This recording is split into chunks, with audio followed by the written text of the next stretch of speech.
Tel Aviv University itu saya bisa bisa referensikan beasiswa itu pas kayaknya diberi kalau Muslim ya, kayak Muslim Indonesia itu diberi karena mereka memang ingin targetnya memang orang-orang Indonesia Muslim gitu loh. Jadi insya Allah itu kalau tapi memang kalau yang untuk yang ini tuh memang harus pelajar Tel Aviv University gitu. Jadi mereka baru ngasih beasiswanya jika sudah menjadi pelajar di situ gitu. Tapi insya Allah coba saya usahakan gitu ya, coba saya referensikan ke ke profesor-profesor saya.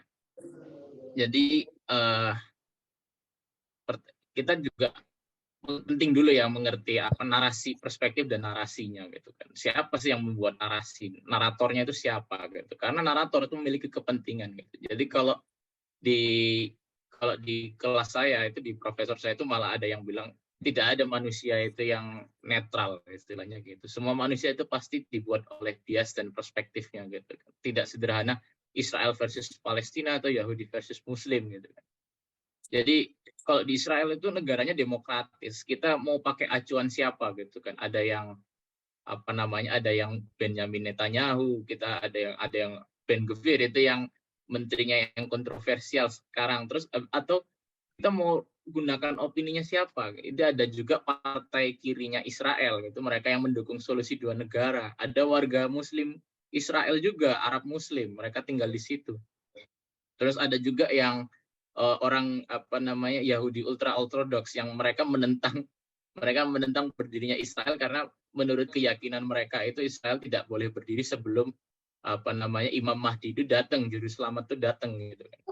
Terus kalau dari sisi Palestina sendiri kita juga harus mengetahui ini kayak Palestina itu yang mana gitu. Ada yang Presiden Palestina Mahmud Abbas, atau yang otoritas Palestina, atau Hamas, atau PIJ seperti yang diberitahu profesor saya itu. Jadi fraksi-fraksinya di Gaza itu banyak sekali gitu. Ada yang Hamas, ada yang PIJ. PIJ itu lebih ke disponsor Iran dia ya. Terus ada PFLP, ada rakyat Gaza sendiri, bagaimana opini mereka gitu? Apakah mereka memang sepenuhnya mendukung perlawanan ini, atau mereka kalau menurut perspektif Israel mereka disandra oleh pemerintah yang otoriter di sana gitu kan, organisasi yang otoriter di sana.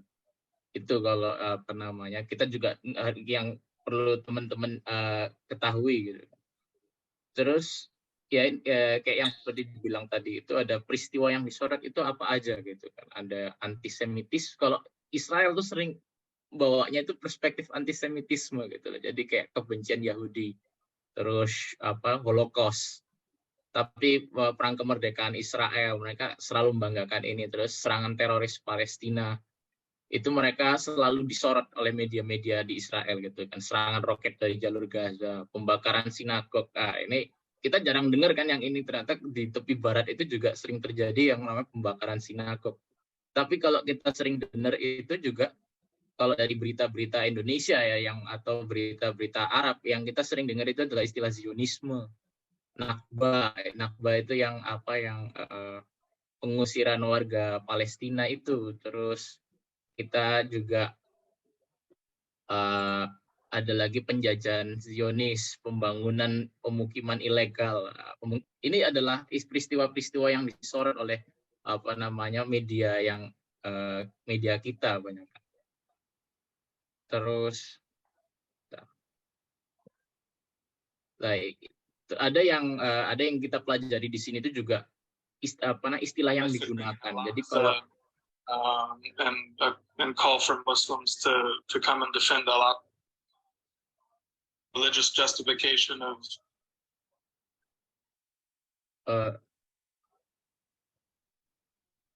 siapa ya tadi ya? Oke. Jadi maaf. Jadi adalah perang kata-kata gitu loh. Jadi kalau di Israel itu sekarang itu yang terjadi adalah perang kata-kata. Selain roket itu juga ada perang kata-kata. Kalau istilahnya digunakan tuh kayak gini perbandingannya. Kalau yang kita gunakan istilah kolonialisme, rasisme, apartheid gitu kan. Tapi kalau mereka menggunakan istilahnya itu Zionisme gitu. Jadi ini adalah perang kata-kata gitu kan. Nakba bagi mereka adalah kemerdekaan. Ada yang bilang lagi genosida. Bagi mereka nyebutnya itu adalah rencana D. Habis itu teritori yang sengketa. Kalau kita nyebutnya adalah teritori yang diduduki gitu kan. Terus pemukiman ilegal. Kalau mereka mau bilangnya itu pemukiman. Mereka bilang tepi barat, kita bilang tepi barat, mereka bilang Judea Samaria gitu. Jadi kayak ini adalah perang kata-kata. Mereka mengatakan organisasi teroris Palestina, tapi kalau kita mengatakan gerakan perlawanan Palestina. Jadi ada kayak perang narasi di sini gitu yang terjadi. Nah, ini yang peta yang tadi dirujukan kan mungkin ya. Jadi ini saya tunjukin contoh sebuah persepsi gitu kan. Persepsinya kalau ini Palestina itu persepsinya kayak ini adalah wilayah Palestina itu seperti ini gitu kan. Tapi kalau menurut Israel wilayahnya itu seperti ini gitu.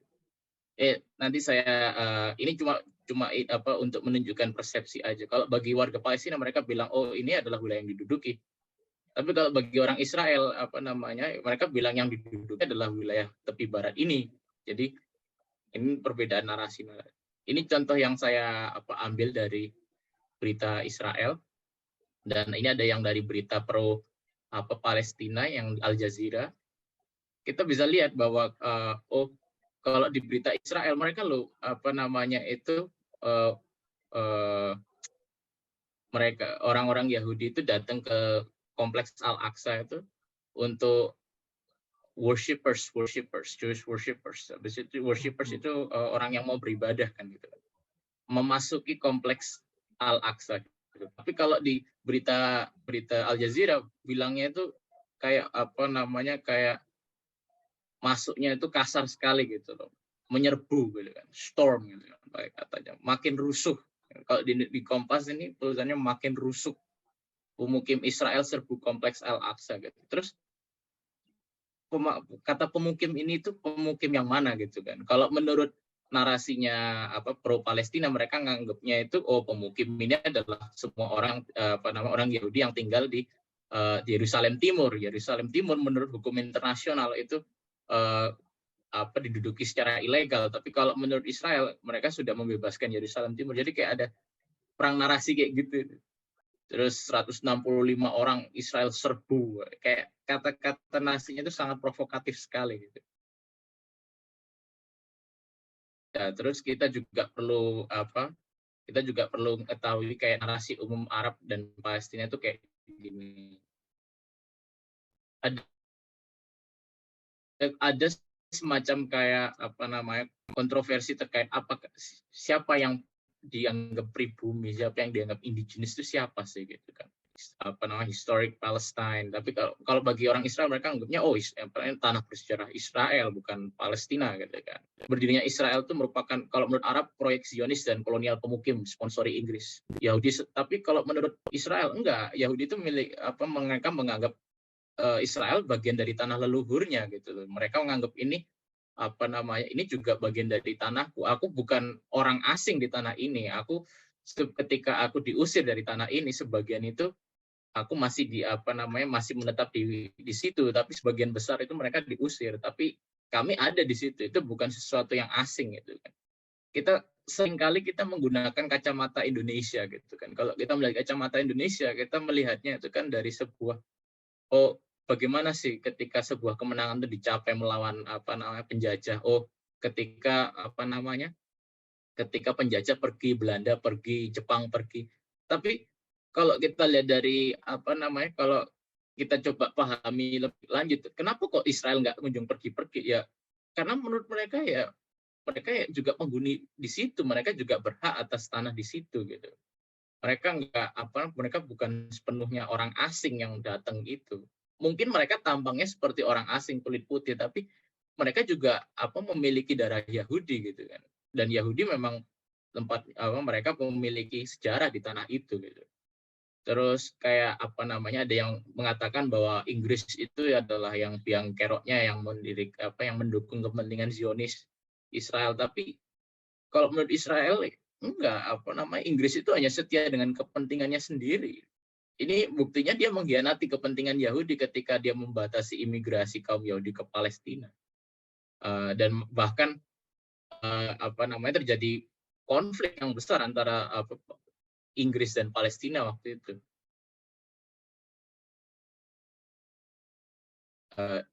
Terus terdapat lagi peristiwa Nakba. Ini yang dianggap paling kontroversial kan tentang Nakba gitu kan. Kalau bagi sejarawan Arab Palestina, mereka menganggap itu pembantaian ribuan orang Arab Palestina, itu merupakan pembersihan etnis. Terus habis itu 700.000 warga Arab Palestina jadi pengungsi. Tapi kalau bagi Israel itu merupakan sebuah dinamika konflik itu. Itu sebuah dinamika konflik. Itu kalau konflik itu kan namanya kacau ya. Pasti kan ada yang terusir, ada yang contohnya itu kayak misalnya gini. Mereka menurut Israel itu bukan merupakan rencana awal untuk mengusir mereka. Jadi kalau kita pahami lebih, saya belajar di sini tuh. Jadi ada yang namanya disebut rencana D, plan Dalet gitu. Itu rencana D. Jadi kayak gini. Rencananya kalau coba saya bawa ke petanya nih, ya. Jadi petanya kayak gini kan ya Nah, petanya kan kayak gini. Kalau kita lihat dari perspektif kemanusiaan, sungguh tidak adil gitu, sungguh tidak manusiawi. Tapi kita harus nyoba lihat dari perspektif keamanan gitu. Keamanan itu kalau saya menjadi jenderal, saya belajar keamanan dan diplomasi di sini. Kalau saya menjadi jenderal, saya melihat kayak hal ini tuh sulit sekali gitu. Karena kenapa? Kalau kita melihat hal semacam ini, ada entitas asing di dalam wilayah kita sendiri gitu. Kalau entitas ini kita berperang dengan negara-negara sekitarnya, kita kayak ada yang nusuk dari belakang gitu. Jadi kalau mereka itu kayak gitu. Kalau saya jadi jenderal ya memang saya harus terpaksa melakukan keputusan yang sulit, yaitu waktu itu perintahnya kalau ada desa Arab yang menentang atau melakukan perlawanan, digusur, dihabisi gitu. Maksudnya mereka diusir dari situ. Lah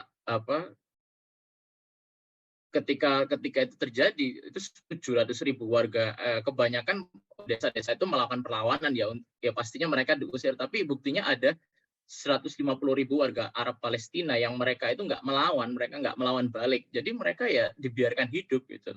Mereka dibiarkan tetap di tempatnya, nggak diusik sama sekali. Ini yang kita jarang dengar kan kayak gini kan. Jadi mereka nggak diusir gitu. 150.000 dan akhirnya ketika Israel berdiri mereka jadi warga negara Israel gitu. Ya terus ada juga yang kasusnya kayak begini, di radio Arab pada waktu itu mereka nyarin terjadi pembantaian besar-besaran dan mereka membesar-besarin ini. Hal ini bertujuan agar warga Arab itu untuk bangkit melawan gitu, warga Palestina agar bangkit melawan. Tapi pada saat yang bersamaan itu justru mereka justru takut dan pergi gitu loh. Jadi kayak ada semacam hal itu gitu, ada kayak semacam dinamika semacam itu. Terus ya ini kita juga harus mengetahui bahwa korban dari konflik 48 itu bukan hanya warga Israel, bukan hanya warga Palestina, tapi juga orang Yahudi yang tinggal di negara-negara Arab. Mereka juga diusir secara paksa sama pemerintahnya setelah Israel berdiri. Oke, kamu Yahudi ya udah diusir ke Israel gitu. Terus kita juga harus mengetahui bahwa ternyata di konflik itu nggak semudah tanah Palestina diduduki, ini tanahnya. Ini adalah peta yang sebelum 1967. Nah, ini peta yang setelah pasca perang 48 itu, pasca Israel berdiri. West Bank di sini yang disebut tepi barat itu bukan wilayah Palestina, itu diduduki oleh Yordania, Transjordania, kerajaan Transjordania. Dan Gaza diduduki oleh Mesir. Jadi terus Palestina di mana? Loh, Palestina waktu itu nggak mendeklarasikan kemerdekaannya pada saat itu. Kalau pada saat itu Palestina mendeklarasikan kemerdekaannya, bisa ada kemungkinan mereka memiliki wilayah ini, gitu. Tapi mereka buktinya nggak melakukannya gitu. jadi kayak wilayah ini tuh diduduki Transjordania. Saya melihat peta yang di internet itu terkadang mereka memang menyesatkan kalau menurut saya, karena ini dibilang Palestina, Palestina enggak berkuasa di sini, itu Transjordania yang berkuasa di sini. Ini ini Mesir yang berkuasa di sini. Dan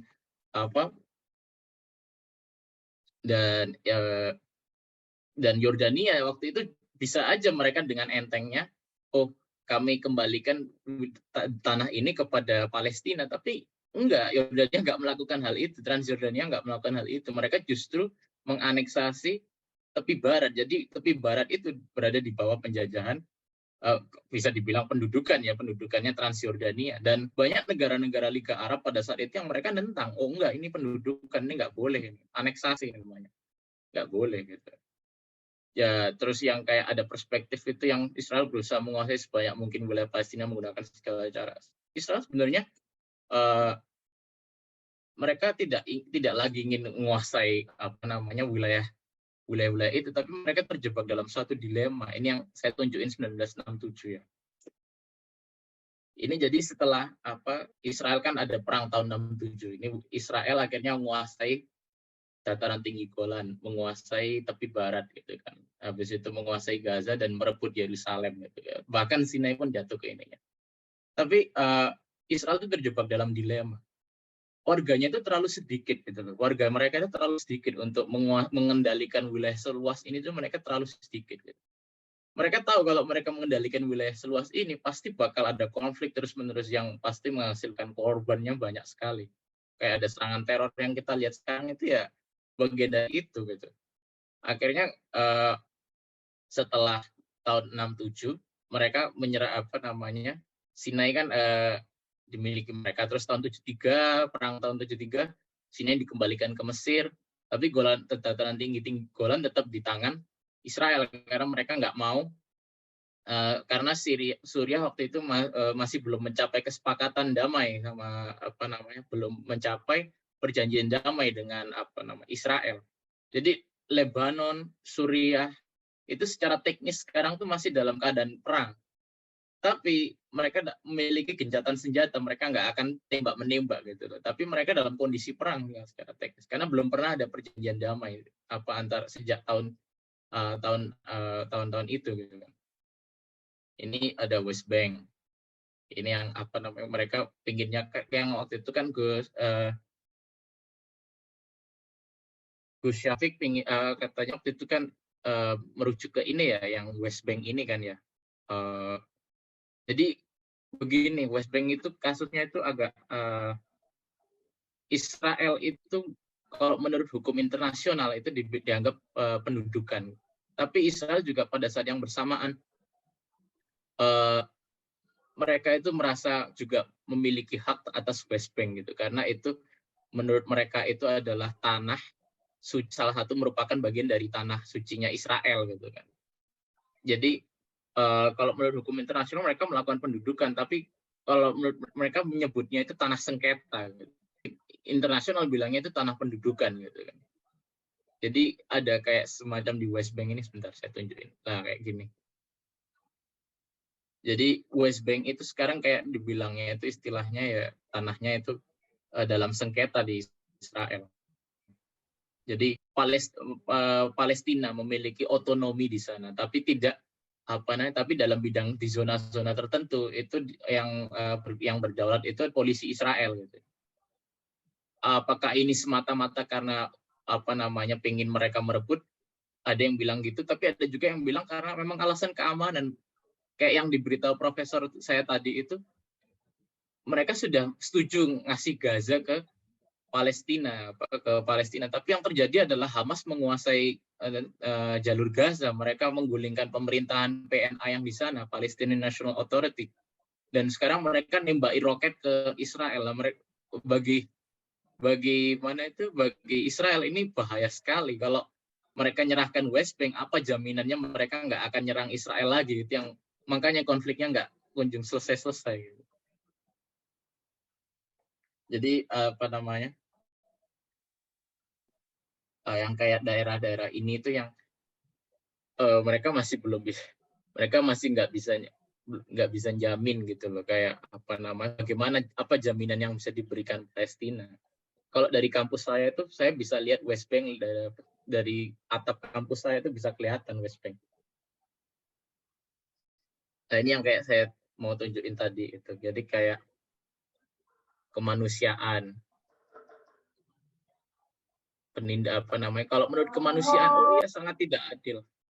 Sangat tidak adil, apa namanya, pos keamanan itu merupakan bentuk penjajahan. Keberadaan IDF itu penindasan, penggusuran itu tidak ada, tapi apa penggerebekan apa namanya di Nablus di kota-kota, pengeboman jalur Gaza. Tapi kalau menurut dari perspektifnya yang keamanan, ya itu diperlukan karena kalau itu ya apa, jadi kalau kita di sini langsung itu saya lihat temboknya itu. Jadi saya lihat apa namanya tepi barat itu jendela-jendela rumah yang di mana itu yang menghadap tepi barat itu mereka jendelanya tahan peluru karena mereka terkadang ditembaki dari tepi barat gitu loh. Akhirnya mereka mendirikan tembok itu gitu. Polisinya itu belum apa namanya, polisi habis itu apa namanya, tentara itu untuk menjaga keamanan bukan untuk apa, dan mencegah bentrokan, bukan untuk apa, alat untuk represif gitu loh. Penggusuran rumahnya warga Palestina dan apa namanya, penggusuran itu juga enggak, kalau kita lihat video-video oh kayaknya digusur itu enggak mudah, itu harus melalui proses pengadilannya itu lama. Dan celakanya lagi apa namanya, itu juga apa namanya, itu juga banyak orang Palestina yang enggak mau mengakui otoritas Israel. Jadi mereka membangun, kalau menurut Israel mereka membangun rumahnya di tanah-tanah yang memang semestinya bukan untuk mereka gitu kan, kayak kita lihat tadi di West Bank itu tanahnya ada zona-zonanya gitu loh. Kalau mereka nggak mau ngakui otoritas Israel di sana ya juga pastinya akan digusur gitu. Habis itu ya penggusuran juga dilakukan untuk apa namanya, untuk menimbulkan efek jera dan deteren, jadi terhadap ini kelompok-kelompok perlawanan itu gitu. Israel harus merespons serangan teror dengan tegas untuk menciptakan efek jera. Jadi ini nanti saya masuknya ke pengeboman juga ya. Jadi kayak ini kayak situasinya kayak gini nih, apa namanya, pos-pos keamanan itu ada, penggeledahan itu dilakukan. Kalau orang lihatnya itu diskriminatif, tapi memang keamanannya itu apa, keperluan keamanan gitu loh. Itu yang cenderung diabaikan sama apa namanya, sama media-media di Indonesia atau di ini media-media Arab. Mas, ya. Sakjane sing salah dhisik iki sapa sih, Israel apa Palestina? Jadi gini Om, apa nggak semudah siapa yang salah. Kalau masing-masing mereka semua bilang diri mereka ya benar gitu. Kalau ya. Iya, kalau mereka bilang semuanya salah, ya apa namanya, ya kalau mereka bilang semuanya salah ya saya bilang masing-masing itu mereka memiliki kebenarannya masing-masing ya. Jadi sejauh saya menempuh pendidikan di ini, menurut saya itu konflik paling kompleks itu adalah konflik Israel Palestina, karena kedua belah pihak ini tuh garis antara benar salahnya itu pun juga tidak selalu jelas gitu loh. Tidak selalu jelas. Jadi seperti apa namanya, kayak begini ya. Jadi kalau yang Israel sendiri mereka juga mereka merupakan, bagi mereka datang ke Israel itu juga apa namanya, orang Yahudi datang ke Israel, mereka itu juga melakukan dekolonisasi gitu loh. Indonesia ketika mereka ngusir penjajah, mereka bilangnya melakukan dekolonisasi. Karena bagi mereka mereka juga punya hak di tanah itu gitu loh. Kayaknya ini lebih, kalau menurut saya ini lebih konflik yang dari yang semula itu warga mayoritas menjadi minoritas gitu loh. Dan terjadi ketidakseimbangan ini tuh, konfliknya bermula dari situ gitu loh. Jadi dan apa namanya, coba tapi waktu itu Palestina andilnya Arab. Kenapa? Itu Mas. Kenapa? Ada andilnya bangsa Arab, karena bangsa Arab itu pernah mengusir Israel, termasuk di Madinah diusir, di Irak, di mana-mana diusir. Akhirnya mereka harus cari tempat. Ya, jadi ini nenek moyangnya Habib Masih itu. Jadi mereka Enggak, di apa namanya? di Arab Iya, sudah apa diusir. namanya saya?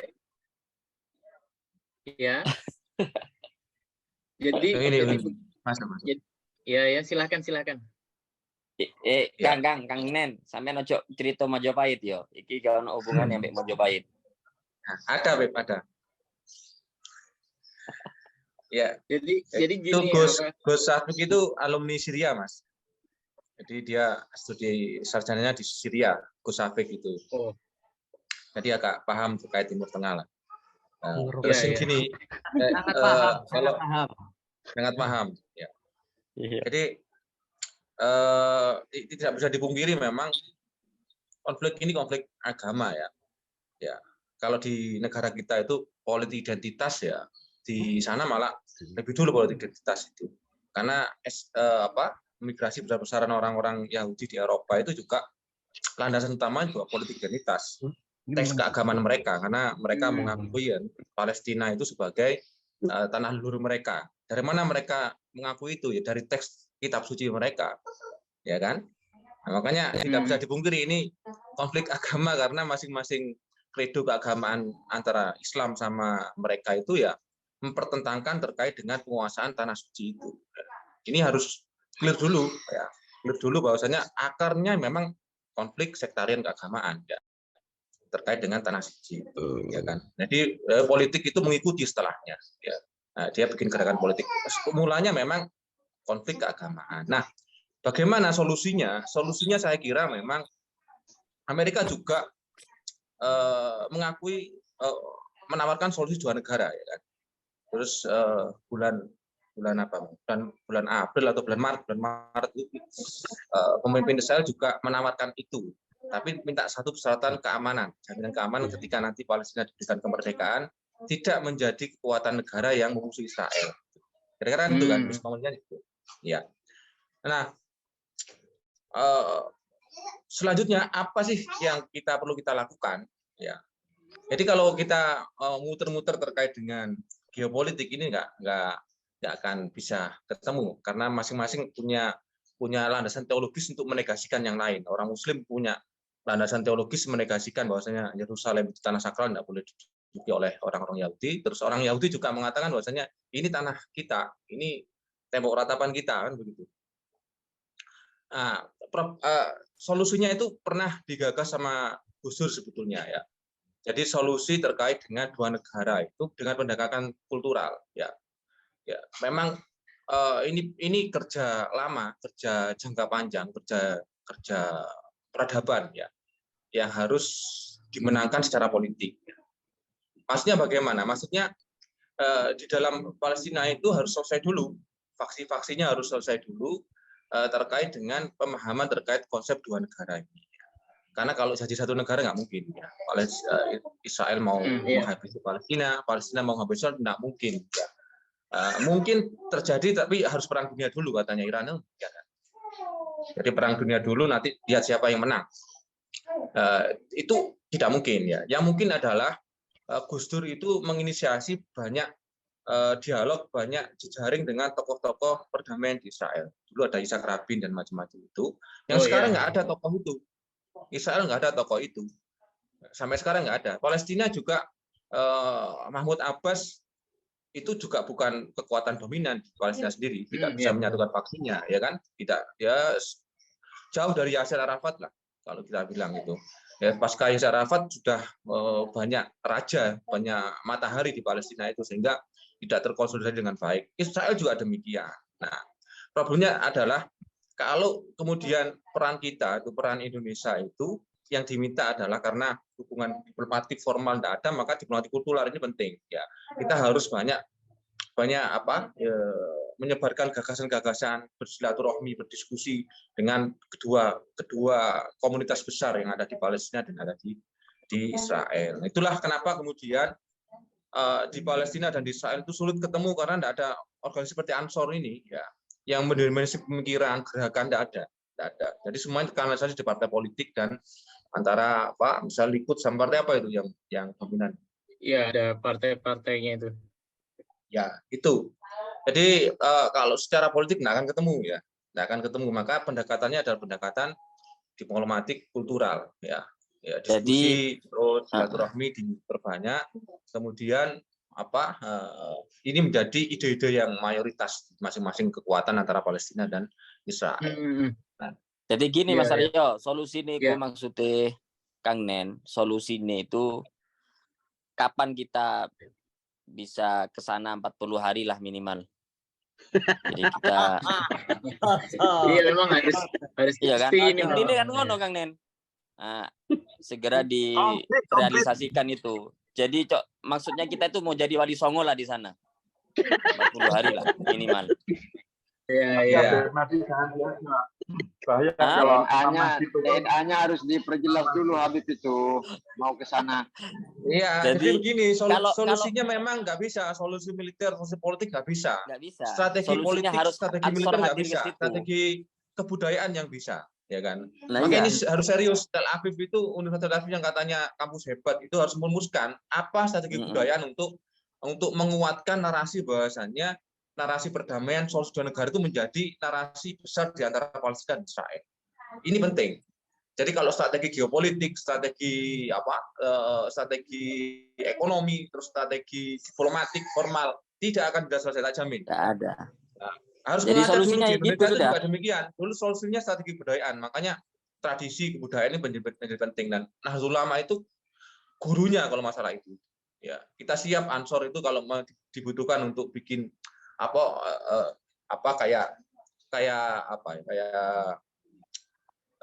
kalau di Amerika Israel itu kan ada AIPAC. Kita harus bikin itu komunitas besar Muslim dengan komunitas pemikir anak-anak muda Yahudi, anak-anak muda Israel harus bikin hal yang serupa, tapi secara kultural, bukan secara formal, karena kita tidak punya hubungan diplomatik. Ya. Ini penting digagas dan menjadi rekomendasi di dalam diskusi kita pada siang hari ini. Jadi percuma kalau kita kemudian membedah ini dalam konflik sejarah dan macam-macam itu, karena ini akan semakin memperuncing perbedaan itu. Ya. Karena masing-masing sudah punya madhab ini madhabnya sangat berbeda ya kan. Kalau terkait yang disampaikan tadi sama Mas Aryo Bamantio itu, saya merujuknya bukan di mana-mana, bukan di media, saya merujuknya di keputusan Kementerian Luar Negeri Indonesia resmi. Ya, yang Kementerian Luar Negeri itu tidak hanya bersikap terkait dengan isu Palestina Israel itu dari media massa, tidak. Ya. Banyak perjanjian internasional di PBB yang dilanggar oleh Israel itu jadi fakta. Ya.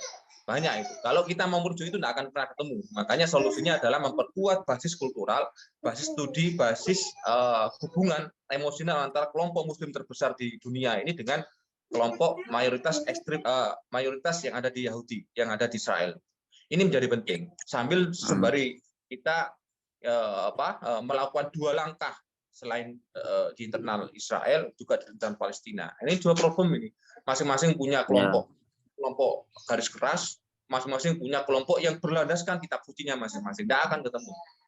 Ketemunya perang. Ya 40 dino iku ae, engko haji Israel. Nah, ini juga Mas. Jadi menyambung Mas Nen, jadi dan juga Bib Mahdi, bahwasanya memang ya perlu adanya komunitas-komunitas anak muda, karena tadi dari pendapatnya Profesor Carl Jonker itu belum ada di sana. Yang ada itu hanya representasi komunitas-komunitas anak muda yang berbasis pada ideologi. Nah, partai politik, komunis dan lain sebagainya, buruh dan juga lain sebagainya. Nah, di sana juga kita melihat belum ada pendekatan yang soft power gitu ya. Iya. Yang disampaikan oleh Mas Nen, Bib Mahdi. Nah, Bib Mahdi ini juga menjadi salah satu influencer, Mas. Influencer Panglima Cyber. Yang siap untuk kemudian mempengaruhi setidaknya wanita Israel di sana. Sip. Ini kan bentuk pendekatan secara soft power, begitu Beb ya? Iya, betul. Nah, betul itu ya. Jadi daripada di sana kemudian perang saja, ada harus pendekatan emosional kepada setidaknya pemudi-pemudi di Israel gitu. oleh pemuda Jadi aktor Jawa Timur. Masuk, Bib? masuk karena sudah beberapa negara presiden-presiden ke sana agak damai-damai. Jadi berarti kalau harus pemuda yang datang, jangan presiden gitu loh. Harus pemuda ketemu pemudi, Bib ya. Iya. Nih, presiden Prancis gak damai-damai. Iya, apa sebenarnya memang saya waktu itu juga sudah jelasin ke Om Haikal sih, kayak saya tuh latar belakangnya itu keamanan diplomatik gitu loh. Jadi kalau saya bilang waduh, kalau ke ranah yang kayak kalau ke ranah keagamaan itu saya nggak bisa debat karena di situ semua agama memiliki kebenarannya masing-masing gitu. Jadi saya tidak ahlinya di bidang itu gitu loh. Tapi yang saya ketahui tapi kalau di ada yang referensi misalnya PBB itu juga kita perlu ngetahui bahwa instrumennya itu macam-macam. PBB ada yang Majelis Umum PBB, ada yang Dewan Keamanan PBB, dan resolusi yang mendukung Palestina itu kebanyakan lolosnya pasti di Majelis Umum gitu loh. Itu nggak lolos di Dewan Keamanan, dan kalau Majelis Umum itu nggak ada peraturan yang mengikat gitu. Itu ada mekanisme PBB itu seperti itu. Kalau Majelis Umum PBB dia nggak akan mengikat meskipun yang disetujui oleh mayoritas negara-negara anggota PBB, tapi kalau dia hanya keputusan Majelis Umum PBB dia nggak akan mengikat sifatnya. Boleh dipatuhi, boleh nggak gitu. Jadi kalau ada unsurnya kayak gitu. Kalau keputusan Dewan Keamanan PBB itu baru harus wajib dipatuhi. Kalau misalnya, dan selama ini Israel itu berlindung di balik hak vetonya Amerika. Semua resolusi yang di keamanan PBB yang untuk yang untuk misalnya membela Palestina diveto sama Amerika gitu. Tapi Amerika itu sangat sensitif tentang isu HAM gitu. Isu HAM, isu jadi kalau misalnya sekarang kan ada yang kita dengar itu yang kayak Menteri Israel namanya Ben Gvir. Itu yang sayap kanan yang ekstrim itu kan dia pengen dia pengen lebih radikal lah istilahnya kebijakannya. Tapi kalau itu terjadi, menurut saya itu pasti Amerika bakal menarik hak vetonya. Jadi Israel itu harus tetap lebih menjadi negara yang demokratis daripada negara yang Yahudi gitu. Jadi sekarang dia tuh berusaha mempertahankan keseimbangan menjadi antara negara Yahudi dan negara demokratis gitu. Kalau dia terlalu Yahudi, dia akan kehilangan hak veto Amerika. Tapi kalau dia terlalu demokratis, dia nggak akan mencapai. Permisi Kang Aryo. Ya, siap. Ya. Sewu Habib Mahdi. Ya, kalau kita di sini punya 4 dasar Kang Aryo. 4 dasar di antaranya salah satu itu ya agama. Jadi kalau di pelajaran kami itu ada pelajaran yang namanya ulfa itu harus dibangun dengan satu agama. Tiap agama itu harus membawa perdamaian. Kemudian yang nomor 2. Yang nomor 2 itu adalah membangun kebaikan sesama. Mungkin sudah dilaksanakan. Yang nomor 3 itu yang penting. Yang nomor 3 itu adalah musyawarah. Dan dalam artian tadi ada yang bilang kita ketemu sama pemuda atau pemudinya. Mungkin bisa dibobol lewat situ saja. Apa bisa kawin siri di situ? Bisa dong. Nah, bisa ya? Jadi gini, kalau pernikahan di sini itu juga salah satu yang dianggap Jadi kalau di Israel itu orang Yahudi menikah sama orang Islam itu atau non Yahudi itu kayak sesuatu yang susah diterima masyarakat gitu. Itu yang menurut saya juga salah satu kontribusi ke faktor kenapa kok susah banget sih tercapai persatuan, karena ya kalau di Indonesia kan kita sudah umum lihat pernikahan antara mungkin ada yang orang Islam sama orang Kristen atau mereka di sekolah yang sama gitu. Tapi kalau di sini itu sekolahnya bisa beda-beda gitu. Jadi kayak kalau masalah itu jangan khawatir Kang Aryo. Karena di sini kita mungkin sebagian ini ahlinya dalam bidang pelet memelet ya mungkin ya. Jadi kalau misalkan alasannya itu susah diterima, itu sangat mudah sebenarnya. Cuman akses masuknya ke sana itu gimana gitu. Mungkin kata Habib Mahdi tadi kita ziarah 40 hari lah. bisa Mas Aryo. Iya, siap. Saya begini, saya malah lebih cenderung ini bukan persoalan sepakat atau tidak ya. Saya agak kurang setuju juga Mas Nain itu, karena begini, yang harus dibangun oleh kita adalah mindset pemahaman dasar konflik. Nah ini kan kita sudah ribuan narasi yang dibangun oleh pihak yang berkepentingan yang berbeda-beda. Maka sangat tepat sekali menurut saya kalau misalkan kita membenahi, menjahit narasi-narasi yang membeberkan fakta-fakta yang sebenarnya, tidak atau mengimbangkan narasi-narasi yang sebenarnya. Karena yang banyak masuk sini, misalkan saya kurang setujunya, misalkan begini, kita selalu dicecali bahwa konflik yang ada di Israel Palestina itu adalah konflik agama. Oke, objeknya memang tanah haram. Konfliknya adalah tanah yang diperebutkan itu. Tetapi ayo jangan giring pada persoalan agama dulu. Nah, saya sangat sepakat yang disampaikan ketua misalkan bahwa apakah kedamaian akan tercipta kalau misalkan keadilan tidak terbangun, tidak lahir, tidak dibangun dari sebuah keadilan.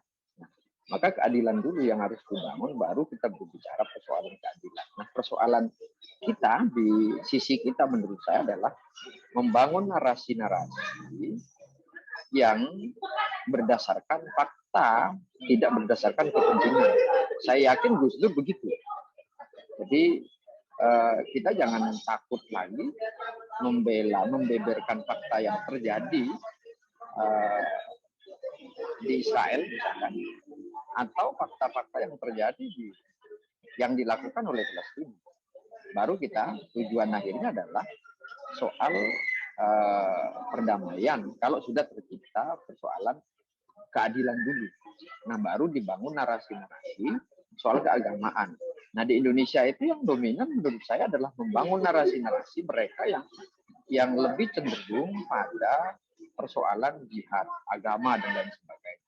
Nah, itu karena apa? Karena cenderungnya adalah Israel adalah Yahudi. Nah itu. Maka kalau kita lihat dari itu, kecenderungan atau tafsir-tafsir mereka itu adalah Yahudisme, anti-Sionis, anti-Yahudi. Nah, padahal tidak semuanya juga orang Yahudi begitu. Walaupun karakter Al-Qur'annya Yahudi memang sudah lawannya Habib itu. Nah, ini Habib Mahdi aja yang bisa 1 bulan ke sana tapi bisa nikah siri. Ya, DNA-nya harus diperjelas dulu, Habib. Ya. Begitu mungkin. Iya, siap. Mas Aryo, jadi Mas Yatimul Ainun ini juga salah satu pemret media besar di Indonesia, Times Indonesia, dan juga ada beberapa pemret yang hadir di sini, Mas. Jadi terkait dengan narasi, selama ini kan kita ndak media-media seperti sudah Mas Aryo beberkan itu kan berada di antara dua kubu yang memang sama-sama mencoba menarasikan sesuai dengan perspektifnya masing-masing dan kecenderungannya pada kepentingan-kepentingan yang dimiliki. Nah, maka memang perlu ada poros tengah yang membangun narasi-narasi positif yang itu sesuai dengan fakta. Nah, ini perlu peranan anak muda dan juga perlu peranan signifikan Mas Aryo untuk juga berkontribusi aktif kepada media-media terutama yang ada di Indonesia. Karena Indonesia juga menjadi salah satu barometer dalam hal bagaimana membangun paradigma dunia terkait dengan Israel Palestinian konflik. Saya rasa Mas Aryo juga punya tanggung jawab moral dan juga dalam membangun narasi-narasi ini dengan nantinya berkontribusi secara aktif untuk kemudian memberikan narasi-narasi sesuai dengan fakta yang ada, tapi dengan narasi yang berimbang. Artinya narasi-narasi positif yang kemudian tidak mengedepankan hal-hal yang memang sulit untuk dipertemukan, Mas. Gitu. Kalau ngomong siapa yang benar siapa yang salah, semuanya punya pijakan, kita sepakat tadi. Nah, yang Mas Yati Mulainu tadi adalah bagaimana kemudian bisa muncul narasi-narasi yang kemudian juga sudah dicontohkan oleh Gus Dur tadi dulu, bahwasanya segala sesuatu butuh narasi untuk kemudian memperbaiki paradigma global terkait dengan Palestina dan Israel konflik ini, begitu. Iya, siap. Jadi oke, saya ngerti apa. Cuma memang saya juga bingung ya menginterpretasikan yang jalan tengahnya ini gimana, karena memang kalau saya lihat media Indonesia itu bahasanya itu provokatif sekali gitu loh. Kayak saya contohkan itu yang paling sering dibahas itu kan Al-Aqsa gitu kan. Di Al-Aqsa itu sendiri itu aslinya itu jadi begini, jadi ada kayak pengaturan tempat ibadah gitu loh. Polisi Israel itu nggak, ada yang bilang itu tentara, bukan, itu polisi. Cuma mereka bersenjata gitu loh.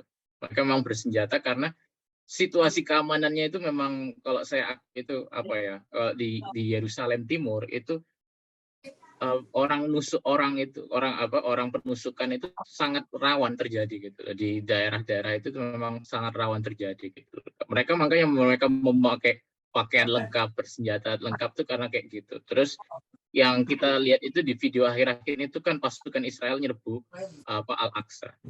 Nah, di penyerbuannya itu mereka itu waktu ini contohnya kayak gini. Ini aturannya itu yang menetapkan itu adalah Wakaf Yordania gitu. Jadi yang memiliki kuasa untuk mengatur tempat ibadah di situ itu Wakaf Yordania gitu. Dan Wakaf ini belum mencapai kesepakatan terkait tentang bolehkah orang itu menetap kalau di ketika Ramadan itu kan ada yang budaya kayak di masjid semalaman itu apa ya namanya, mungkin itikaf. Ya, itikaf gitu. Itikaf, jadi kayak gitu tuh. Itikaf itu mereka belum mencapai kesepakatan di situ karena itu berarti Israel harus harus menempatkan polisi di mana untuk keamanan, karena bisa mereka takut itu apa sih, bentrokan gitu loh. Jadi ada orang Yahudi yang radikal masuk kompleks Al-Aqsa, nembaki orang atau yang mukul orang itu kan seorang itu kan nanti yang kena masalah itu polisi gitu. Itu tanggung jawabnya polisi gitu. Akhirnya mereka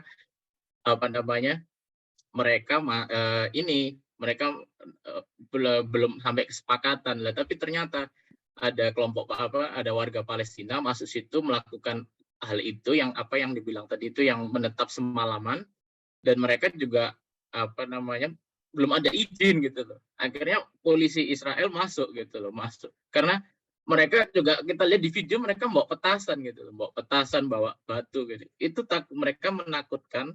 Yang terjadi itu seperti tahun 1980-an itu ada yang kasusnya ketika orang-orang Palestina di atas itu mereka lempari batu ke dinding ratapan gitu loh. Melempari batu ke orang-orang yang lagi di bawah yang di dinding ratapan itu gitu kan. Jadi perkara ya, sebentar saya tunjukin.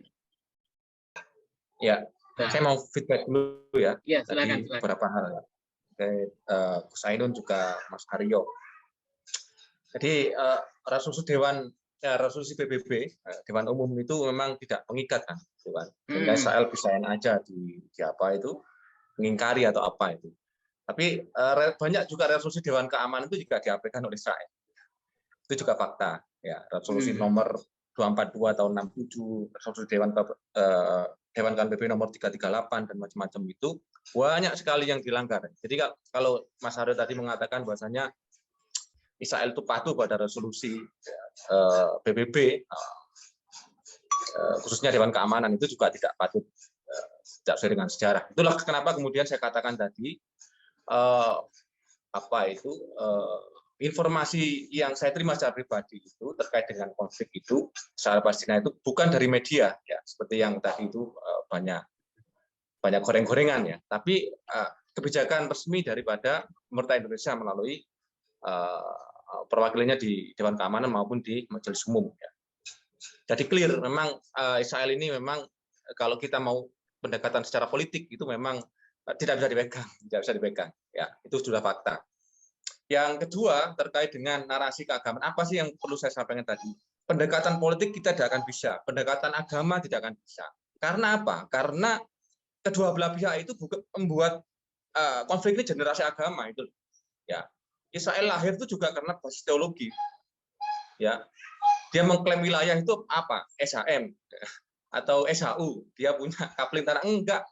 Dia basisnya ideologi kok. Baca aja protokol Zionis itu kan. Jadi basisnya memang keagamaan. Ini konflik keagamaan. Jadi kan tidak bisa kalau kita mau menutupi ini bukan konflik keagamaan itu. Semua basisnya basis keagamaan kok. Sehingga narasi baliknya dari Muslim, dari Palestina itu juga narasi keagamaan balik gitu loh.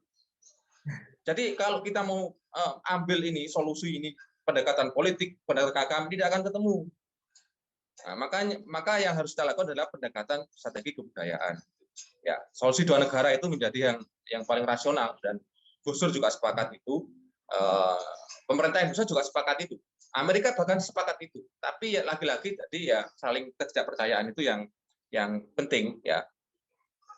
Yang apa itu yang menjadi kendala memang mayoritas di Israel, mayoritas di Palestina memang masih tidak saling percaya. Bagaimana mempercayakannya itu bukan dengan politik, bukan dengan strategi teologi, tidak akan pernah ketemu. Yang bisa ketemu adalah strategi kebudayaan. Bagaimana meneruskan strategi kebudayaan? Ini nanti diskusi panjang. Nah, bisa kita diskusi ini. Dan ini harus menjadi kajian serius di Tel Aviv itu. Bagaimana merumuskan strategi kebudayaan ini. Kalau strategi politik, geopolitik, sudahlah. Kita sudah lama, Mas. Kita ini juga masing-masing aktivis, banyak berhubungan dengan anak-anak kami, anak kelompok kanan, itu juga masing-masing kita pahami. Dan perlu dicatat ya, kebijakan Republik kita itu bukan berdasarkan semangat keagamaan, sentimen keagamaan. Tidak, Soekarno, makanya dalam partainya Mas Ilham itu PDI Perjuangan itu sampai sekarang masih tetap partai nasionalisme tetap tidak akan mengakui Israel selama Palestina belum merdeka. Itu pernyataan Bung Karno, bukan berbasis terkait dengan sentimen keagamaan, tidak. Ya, tapi rasa keadilan, rasa sepenanggungan bahwasanya kita pernah merasakan pendudukan dan dijajah. Ini harus clear dulu. Jadi dua ini harus diakui secara politik, secara keagamaan ini tidak akan pernah ketemu. Makanya adalah strategi kebudayaan. Ya. Yang harus tempuh strategi kebudayaan. Itulah yang dicoba Gus Dur ya. Ya strategi kebudayaan yang lain yaitu diplomatik. Sekalipun diplomatik formal tidak memungkinkan saat ini. Kalau saya pribadi diplomatik formal penting ya, karena diplomatik kultural akan menjadi kuat kalau diplomatik formal ini menjadi terrealisasi ya. Karena tanpa basis diplomatik formal ini, ya, saya kira memang sulit ya. Itulah kenapa Gus Dur dulu itu menginisiasi hubungan diplomatik ya. Sekarang ada Uni Emirat Arab, ada Bahrain ya. Yang Yordania sudah lama, 1994 itu kan. Yordania sudah buka kedutaan besar ya. Ya, tapi memang mengatasi karena negara-negara itu tidak punya strategi kebudayaan, Pak. Mindset-nya strategi keagamaan, strategi politik, geopolitik, tidak akan pernah ketemu ini. Ya, sampai kuliah di sana 30 tahun enggak istilahnya tidak akan pernah selesai. Tidak akan pernah selesai. Kalau ya musyawarah itu loh kan selesai ya. Musyawarah itu selesai nanti. Ya, ini yang menjadi catatan pentingnya itu. Jadi bagaimana kita kelompok besar anak muda, kelompok besar Nahdien yang ada di Indonesia ini merumuskan format strategi kebudayaan antara Israel Palestina dengan Indonesia. Karena kalau ke Israel saja, ya, menurut saya muspro. Dan koreksinya memang yang sering ke sana itu bukan kelompok-kelompok kita yang di Palestina itu, kelompok-kelompok kanan malah. Ya. Ini menjadi koreksi bersama kita. Harusnya kita juga banyak masuk di kelompok-kelompok yang di Palestina itu. Ya, saya kira itu ya. Ya siap. Masuk Kang, masuk. Silakan. Ya, jadi ini melanjutkan apa yang disampaikan Gus Ainun, Bib Mahdi, Kang Nen ini sebagai pelengkap. Artinya kita pendekatan secara budaya, apa yang sudah dilakukan oleh Wali Songo untuk menyebarkan Islam di Indonesia itu menjadi landasan kita untuk bergerak di Israel itu mungkin sangat cocok. Kemudian di era yang modern dengan yang sudah dilakukan oleh Bib Mahdi di dunia cyber PW Ansor Jawa Timur ini artinya perlu diduplikasi baik di Israel maupun di Palestina. Adanya influencer untuk membawa narasi-narasi damai, untuk menepis narasi-narasi baik itu pihak Israel maupun Palestina yang itu bermuara pada pada perdamaian. Contohnya saja seperti yang terjadi di tahun-tahun negara kita itu ketika perpecahan atau perselisihan di dunia cyber itu ditepis dengan adanya NU garis lucu, terus kemudian Kristen garis lucu. Nah, seperti itu saya kira akan lebih mengena dan diterima oleh masyarakat baik kedua pihak maupun masyarakat luar negeri. Artinya apa? Membangun narasi yang santai, yang berasaskan kebudayaan ya, yang lucu, kemudian bahasa-bahasa yang mudah dicerna itu Bib Mahdi sudah ahlinya itu. Artinya misal ada kerjasama antara perguruan tinggi di sana dengan PW Ansor Jawa Timur mengirim untuk reportase lapangan, misalkan memotret apa sih yang terjadi di antara kedua negara ini dan membangun narasi positif untuk menuju perdamaian yang abadi. Mungkin itu lebih ini ya, dan ini juga perlu dicari formulanya itu baik dari sisi keamanan di PBB maupun secara pandangan umum PBB itu juga perlu ada yang menjembatani ke sana. Saya kira itu kok lebih mendekati pas lah ide-ide yang harus kita bangun. Bukan seperti itu Kang Haikal. Cocok. Iya. Monggo. Mungkin. Siap. Iya Mas. Jadi memang kurang lucu Mas. Jadi di sana itu kurang ada yang ngasih sense of humor. Jadi kan tidak pernah ada bagaimana membangun atau mencoba membangun jejaring influencer yang kemudian bisa mencari angle-angle lucu antara hubungan Palestina dan Israel begitu. Jadi itu kemudian yang saya yakin dari Mas Nen tadi bahwasanya Gus Dur bisa sangat asik membangun jaringan dan berdialog dengan kedua kubu di sana, itu saya rasa juga akan sangat banyak jokesnya. Israel itu loh, nek ngene gitu. Kalau Palestina itu begitu. Yang kemudian mencoba menertawakan diri sendiri begitu. Diri sendiri artinya yang ini kemudian membuka ruang untuk kemudian ternyata nggak kaku-kaku amat orang-orang Israel ini. Ternyata nggak kaku-kaku amat orang Palestina ini. Sehingga kemudian terjadi dialog yang santai, yang kemudian bisa lebih humanis. Jadi tidak narasi yang kemudian hanya bersih tegang. Nah, hal-hal seperti ini yang kemudian kami rekomendasikan kepada Mas Aryo dan juga Profesor Karl Popper plus juga dengan Tel Aviv University tadi itu, untuk kemudian merumuskan hal-hal yang kemudian bisa membuat setidaknya narasi-narasi lucu, spesifik ya, narasi-narasi lucu tentang masing-masing pihak. Karena hal seperti itu penting untuk kemudian bisa membuka ruang dialog yang selama ini, ya kata Mas Nen tadi, enggak ketemu mau kayak gimana, mau strategi seperti apa, enggak ketemu. Geopolitik sudah berapa puluh tahun dan berapa banyak ahli yang kemudian coba turun ke sana, tapi ya nihil. Nah, saya rasa itu merupakan inovasi dan Jawa Timur jagonya begitu. Bukan begitu Mas Rofi? Iya. Memang.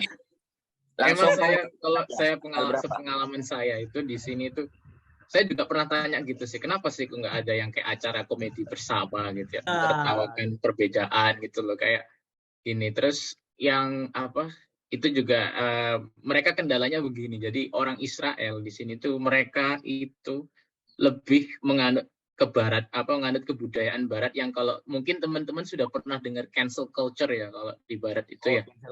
Ya, jadi mereka itu kayak kalau saya ketawa aja cuma kayak kalau di Indonesia kita itu menertawakan perbedaan kami. Orang Jawa itu kayak gini, orang Muslim itu kayak gini gitu kan, orang Kristen tuh kayak gini, orang-orang pokoknya gitulah kan. Tapi kalau di mana itu itu sesuatu yang humoris dan akhirnya mendekatkan bersama. Tapi kalau di sini tuh orangnya tuh kayak kendalanya mereka itu yaitu kayak cancel culture. Mereka gampang tersinggung gitu loh.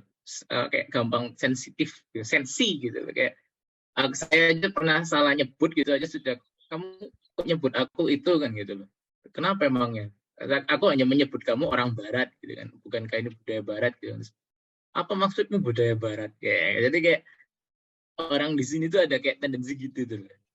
Jadi itu yang mungkin harus kita jembatani gitu kan mungkin ya. Ya itu ini Kang, kurang adanya kegiatan manakib bersama, makan tumpeng bersama, nasi mandi itu kan ya musyawarah lah. Artinya ketemu bareng, makan di nampan itu kan tidak ada di sana. Lah itu perlu budaya-budaya kayak gitu. Artinya apa?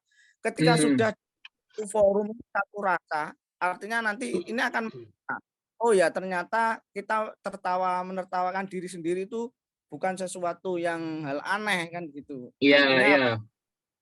Sama-sama kita pengennya ini damai ya. Mungkin salah satunya itu kita pakai. Kalau dulu Mbah Bonang datang di Tuban dengan adanya pesta orang makan orang lah, itu diganti dengan ingkung. Itu kan ternyata efektif sampai sekarang. Bahkan setiap malam Jumat itu juga ada budaya tahlilan dan lain-lain. Nah, itu mungkin inilah awal kita real gerakan kebudayaan Nusantara yang kita bawa ke dua belah pihak, baik Palestina maupun saya yakin di Palestina mungkin yang Sunni pun belum pernah ya namanya kayak undangan di sini mayoran kayak gitu. Kanan gitu ya. Mungkin itu. Iya. Siap. Nah, kesimpulan apa masih boleh urun bicarain? Silakan. Nah, sorry, sebenarnya dari tadi saya banyak ingin memberikan masukan, tapi posisinya tepat. Saya sambil membuka acara segala macam, Beb Mahdi ini kalau ngundang jamnya pas. Sahabat, saya izin buka videonya itu. Nggak bisa senior, saya lagi di Ampel Gading. Di sini sinyalnya 3G, belum 4G ini. Kalau saya buka sinyalnya hilang. Kalau saya lihat studi saya dulu terkait dengan filsafat spesifik, memang saya mempelajari sedikit tentang histori Zionisme dan seterusnya. Akan menjadi rancu kalau kemudian perdebatan ini tidak kembali kepada isu spesifik agama. Ini isu agama kok. Spesifik. Kalau kita mau berkaca, kenapa sih kok ada negara Israel? Anda pernah baca bukunya Theodor Herzl nggak? Jadi gagasan Zionisme ini kan dari Judenstaat. Ini dalam bahasa Jerman saya baca, dan real dia bicara tentang konsepsi membentuk negara berbasis Zionis. Artinya perjanjian Balfour yang dibentuk oleh Inggris itu sebenarnya memfasilitasi ide dan gagasan dari Theodor ini, yang kemudian identifikasi terbentuknya negara ini tujuannya agama. Maka kalau kemudian kita memisahkan, membangun garis sekat antara apakah ini isu agama ataukah ini isu non agama, ini nggak bisa. Ini melekat kok, melekat sekali. Anda pelajari dari buku itu sudah kelihatan bahwa kemudian diterjemahkan dalam perjanjian Balfour, lalu kemudian ada deklarasi yang dilakukan oleh pada tahun 48 oleh Ben Gurion yang menyatakan bahwa bahwa kita memproklamasikan negara Israel, dan itu ditolak jelas oleh Soekarno, oleh Bung Karno. Ini sesuatu yang menurut saya bukan teori. Bukan teori. Kalau berbicara Indonesia berdiri dengan dasar proklamasi. Dan dasar proklamasi ini di baliknya ini adalah mohon maaf, ada suara lain gitu. Ada suara lain. Mas Busro, dimut dulu Mas. Ada mau bocor. Siap. Nah, artinya jangan dipisahkan. Kita nggak boleh ansih berbicara bahwa ini persoalan dua bangsa yang berseteru. Nggak ada kok negara Israel sampai hari ini.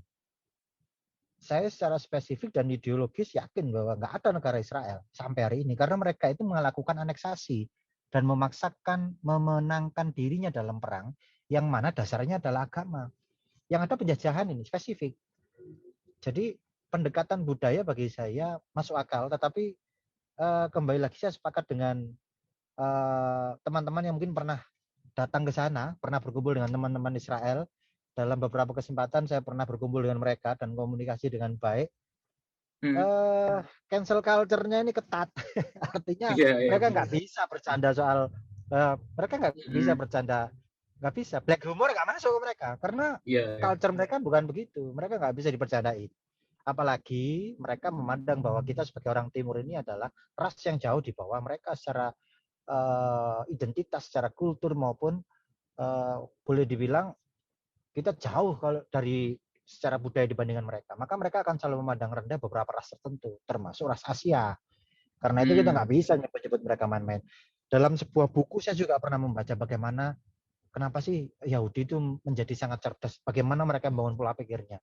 Semuanya kembali kok ke agama. Mereka ini bangsa yang sangat taat beragama. Jadi kalau kita mau menggunakan pendekatan budaya, tetapi dasarnya tetap guyonan berbasis agama, ya tuntas kita. Mereka nggak bisa kok, tersinggungan mereka itu. Mungkin begitu masukan dari saya. Iya. Ya terima kasih banyak. Memang saya juga waktu itu juga mengetahui sih kalau yang tentang cancel culture-nya mereka itu sangat ketat sekali. Saya cuma mau kalau saya mau menambahkan aja, kalau yang waktu itu yang dibahas tentang kalau menurut orang-orang Yahudi di sini mereka itu juga kabur, mereka itu juga pindahnya ke Israel itu juga bukan semata agama ya, karena kalau menurut mereka karena mereka sendiri merasa di Eropa mereka mengalami diskriminasi, mereka mengalami persekusi gitu. Akhirnya mereka Herzl gimana ya caranya kalau kalau kaum kita itu nggak ditindas terus-terusan, karena ketika kami menonjol di Eropa kami ditindas, ketika kami berprestasi kami ditindas gitu. Kayak contohnya yang kayak tokoh-tokoh Eropa kan banyak mereka yang ilmuwan Yahudi itu mereka cerdas-cerdas gitu. Akhirnya gimana solusinya di Judenstadt itu dia menulis berarti perlu sebuah negara di mana Yahudi adalah sebuah mayoritas gitu kan ya. Kalau saya saya juga baca yang Judenstadt sama Old Newland itu Altneuland itu, menurut saya itu ada yang itu dibedah juga di kelas saya. Itu menurut saya Herzl juga ada yang tidak adilnya itu ketika dia menyebutkan bahwa di Palestina itu nganggapnya ini nggak ada itu tanah yang tidak berpenghuni. Itu profesor saya juga nggak setuju. Enggak, itu dia wartawan, latar belakangnya dia wartawan. Dia pasti wartawan punya koneksi lah. Masa orang nggak tahu kalau di timur di Palestina itu nggak ada orang atau gimana kan? Nah itu dia berbohongnya di situ sih. Tapi ya kalau dia bilangnya ini adalah sesuatu yang politik gitu. Ini sesuatu yang politik. Kalau yang terkait yang sebelumnya yang protokol Zionis itu saya juga sempat dibedah sama di kelas saya juga itu. Jadi buku ini itu merupakan buku yang sangat kontroversial karena aslinya ini adalah buku yang diterbitkan oleh Okhrana, itu adalah polisi rahasia Rusia selama Kekaisaran Rusia. Latar belakang buku ini diterbitkan itu ketika pada tahun 1905 itu Rusia itu kalah perang gitu.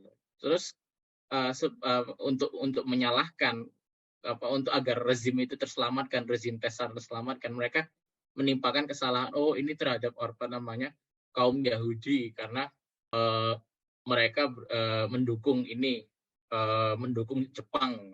Jepang waktu itu negara yang baru yang mengalahkan Rusia, dan waktu itu Jepang itu memang mendapat investasi besar-besaran dari Yahudi karena mereka sekutunya Inggris gitu kan. Kan banyak Yahudi di Inggris. Nah, akhirnya cara mereka untuk nge-frame bahwa gimana cara kita mengkambing hitamkan Yahudi, mereka buat buku yang namanya Protokol Zionis ini gitu. Sampai sekarang nggak diketahui siapa yang nulis buku ini gitu. Buku ini sampai sekarang nggak ada yang tahu penulis sesungguhnya itu siapa gitu. Jadi kalau menurut di sini itu ada yang Yad Vashem itu kayak semacam museumnya itu yang menerbitkan itu polisi rahasia Rusia, Okhrana. Jadi gitu, mungkin ada teman-teman yang mungkin mau nanggapi, mungkin kalau ya ini ya saya juga mungkin mau bawa itu sih ke sadar juga. Orang kan juga bilang selama ini juga ada yang bilang mengatakan solidaritas Muslim, tapi kita juga harus mengerti apakah Palestina itu entitas yang sepenuhnya Muslim. Kan ada juga yang Kristen, ada juga yang ada juga yang agama lain gitu kan. Jadi terus kita juga kita kalau ketika ngangkat Muslim Palestina, terus bagaimana dengan Muslim Israel gitu kan? Banyak juga orang Muslim Israel gitu kan, dan mereka juga nggak sepenuhnya pengen perang ini berlarut-larut juga gitu. Mereka juga pengen segera damai gitu kan. Terus kalau kita bilang atas nama solidaritas Muslim, gimana dengan Muslim-Muslim di negara lain seperti kayak di Kurdi, terus Uighur, Rohingya, terus dan Kosovo, itu negara yang baru merdeka, tapi kita nggak mengakui Kosovo gitu. Dan Palestina juga nggak mengakui Kosovo. Ketika yang juga membuat ini juga menunjukkan bahwa konflik ini nggak semestinya nggak selalu yang dibilang itu agama gitu loh. Maksudnya solidaritas Muslim belum tentu gitu loh. Kayak Yasser Arafat waktu itu mendukung invasi Irak ke Kuwait. Tapi pada saat yang bersamaan dia menyuarakan bagaimana cara penjajahan itu buruk, tapi pada saat yang bersamaan dia bilang dia mendukung invasi Irak Kuwait gitu. Jadi kayak ya mungkin ini narasi-narasi yang jarang didengar, tapi ya ini menurut saya penting gitu loh buat pertimbangan. Oh ternyata itu juga ada unsur politik juga di sana gitu loh. Itu aja sih. Izin menambahkan Mas. Ya silakan. Diperbolehkan. Sebenarnya kalau mau ditarik kepada muara gini, kita sebagai bangsa Indonesia, kita sebagai penggerak pemuda Indonesia ini kan sudah hidup dengan banyak sekali informasi dalam otak kita sejak muda sampai sekarang terkait Israel dan peran sertanya dalam peperangan dengan Palestina dan perebutan dan segala macam konfliknya. Sebenarnya pernyataan mendasar yang harus dijawab dalam beragam tesis kalau ingin menentukan alur sikap bangsa Indonesia, pemuda terutama, yang hanya bisa membaca dari buku dan sejarah yang ditulis.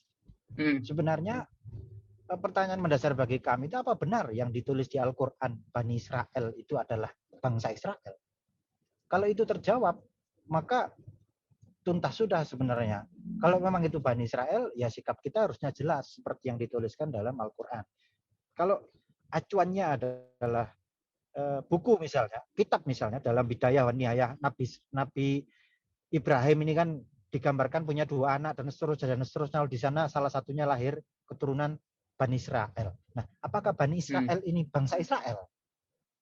Kuncinya di situ sih. Kalau kemudian memang benar itu adalah bangsa Israel, Bani Israel ini, berarti ya sikap kita sebagai orang Islam harus spesifik sesuai dengan Al-Quran sebagai kalamullah. Karena Al-Quran ini kalamullah, dawai Gusti Allah. Maka tidak bisa kita bantah kebenarannya. Tapi kalau dimaksud di Al-Quran Bani Israel ini ternyata bukan bangsa Israel, maka mungkin kita bisa bersikap lebih lunak. Karena yang kita terjemahkan selama ini juga terkooptasi oleh teori-teori dalam Al-Quran yang tentunya tidak akan terbantahkan. Itu sih Mas. Kalau mungkin ada sejarawan atau tokoh sentral yang berani menyampaikan bahwa yang dimaksud Bani Israel dalam Al-Quran itu bukanlah bangsa Israel misalnya, maka kan berubah persepsi mendasar terkait dengan pemahaman banyak orang terkait Bani Israel ini Israel atau bangsa Israel. Nah, ini siapa yang bisa menjawab? Ini pertanyaan besarnya. Siap. Karena itu nanti akan merunut kepada banyak sekali turunan teori dan sikap. Kalau di Al-Quran kan jelas, di As-Saffat juga jelas. Ayat 37 dijelaskan di sana bahwa Ishak seorang nabi yang termasuk orang saleh, nanti keturunannya adalah ada yang zalim, ada yang berbuat baik. Nah, yang zalim ini nanti akan sering mengkhianati kepercayaan terhadap mereka dan mereka adalah bagian yang disebut dengan Bani Israel. Apakah itu? Kan belum tentu juga.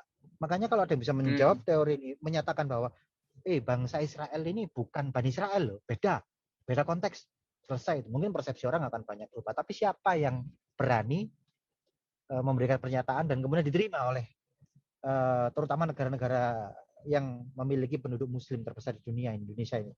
Mungkin itu Mas masukannya.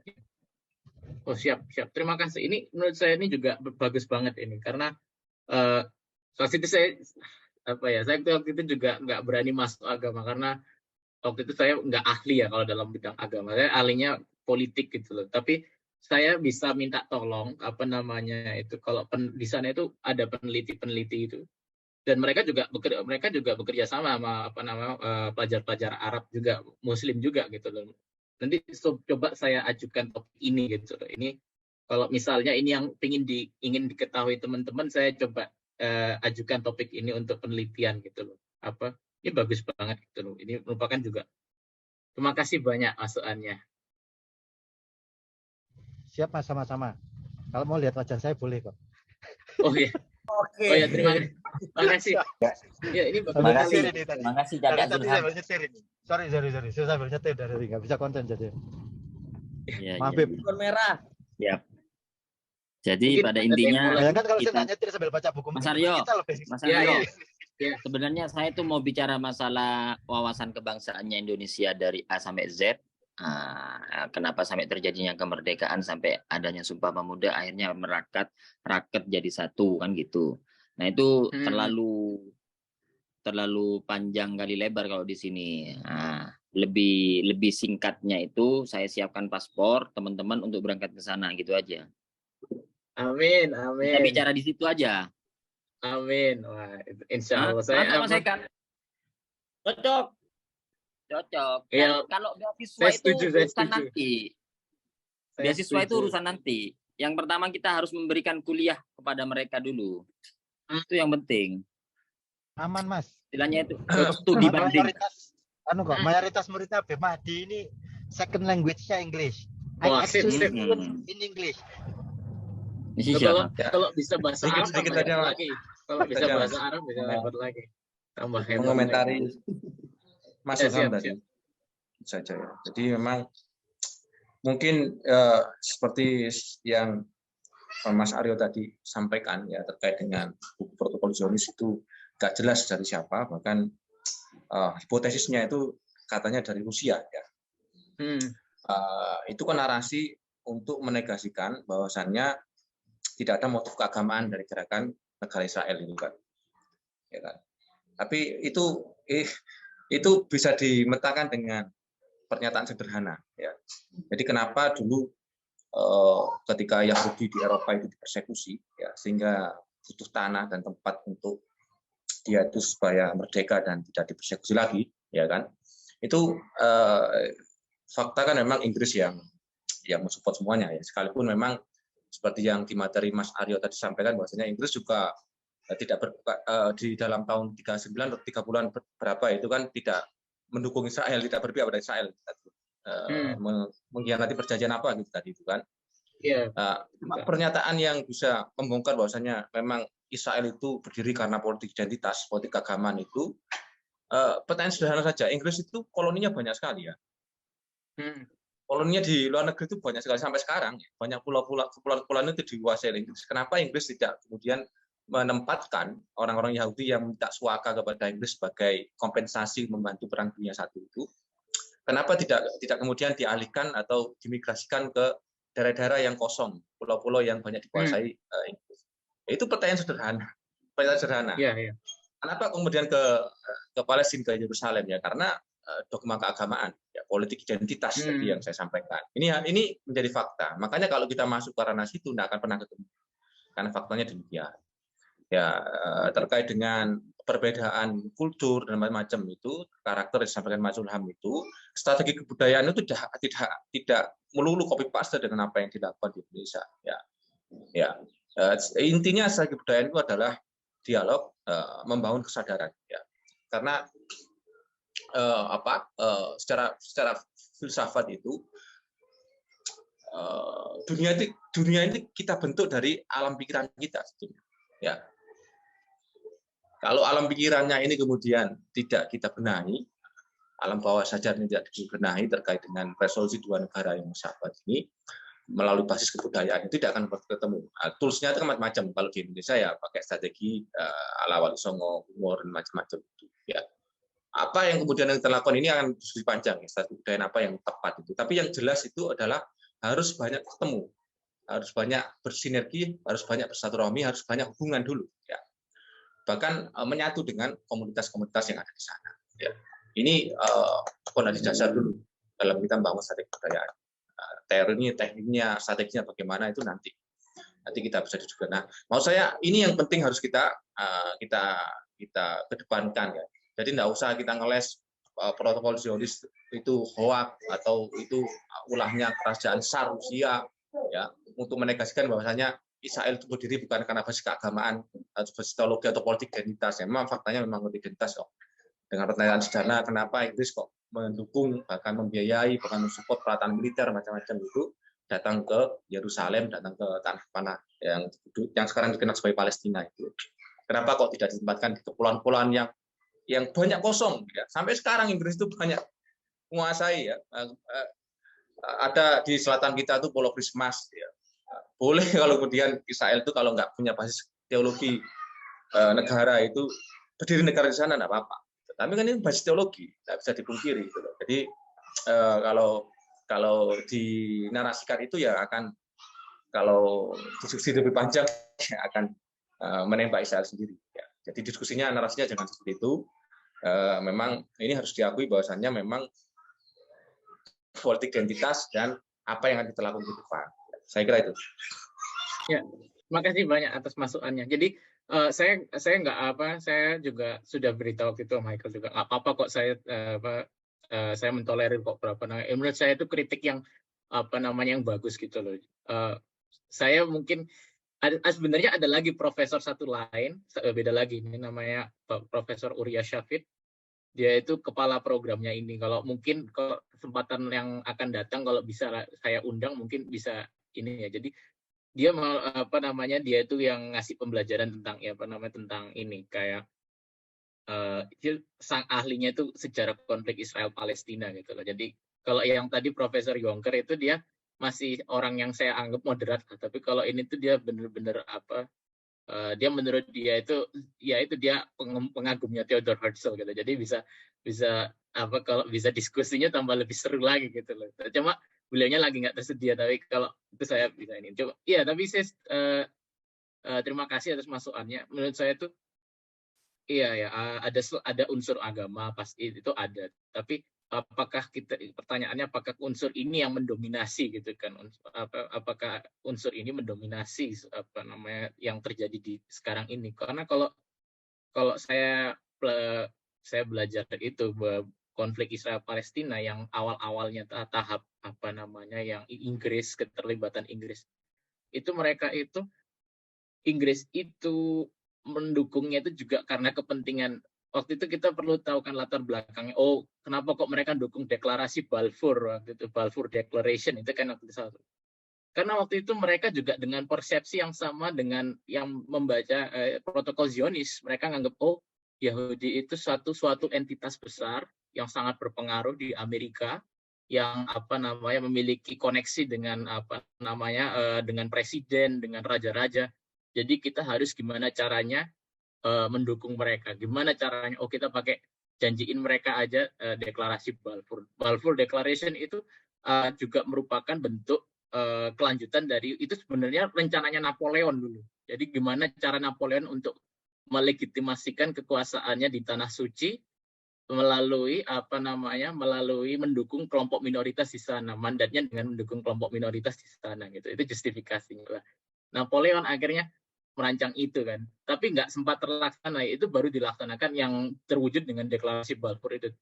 Nah, kita harus mengetahui konteks politiknya waktu itu yang dihadapi itu apa. Karena di Inggris waktu itu kan Perang Dunia Pertama. Perang Dunia Pertama itu konfliknya besar sekali gitu kan, nggak kunjung selesai lah. Inggris berusaha cari gimana caranya untuk menjatuhkan Kekaisaran Ottoman gitu kan. Gimana ya caranya? Aku berpikiran bahwa Yahudi itu memiliki koneksi besar di raja-raja dan presiden. Gimana kalau kita gunakan kekuasaan mereka untuk mendorong Amerika untuk berperang mendukung Inggris dalam Perang Dunia Pertama melawan Jerman waktu itu. Akhirnya mereka membuat deklarasi Balfour. Nah, kalau mau ditarik dari segi legal apa tidak deklarasi Balfour, itu ada profesor saya lain lagi itu dia bilang deklarasi Balfour itu legal apa enggak sih? Dan dia bilang enggak legal. Karena ini dilakukan dengan perjanjian dari pemerintah Inggris kepada warga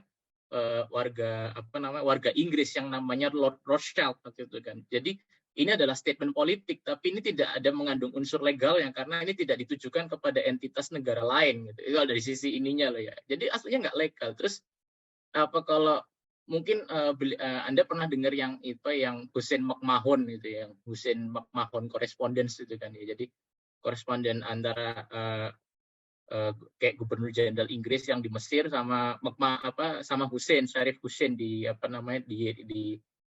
di waktu itu kalau nggak salah dia penjaga tempat suci gitu kan ya. Itu malah legal bagi dia, itu legal, tapi deklarasi Balfour tidak legal. Tidak ada keharusan bagi Inggris untuk menepati itu. Dan memang ternyata Inggris buktikan ya, ternyata mereka malah tanda tangan perjanjian Sykes-Picot waktu itu sama Prancis gitu kan, yang membelah Timur Tengah itu. Apakah itu legal? Bagi Husky legal, iya itu legal. Dari masa lalu, kalau masa lalu iya legal, tapi sekarang belum tentu gitu, karena konteksnya itu berubah seiring sejarah gitu. Ketika setelah Sykes-Picot lewat, Inggris kan lihat, oh ada pemberontakan dengan imigrasinya ini. Akhirnya mereka bilang, gimana kalau kita bagi wilayahnya yang mayoritas diserahkan ke Arab. Kenapa kok yang ada yang disebut White Paper of 1939? White Paper of 1939 itu kenapa kok tahun 1939? Ya, karena waktu itu Inggris menyadari, waktu itu Perang Dunia Kedua bakal terjadi gitu kan. Perang Dunia Kedua bakal terjadi dan Inggris nggak mungkin dan Yahudi nggak mungkin bersekutu dengan Hitler kan gitu. Jadi gimana caranya untuk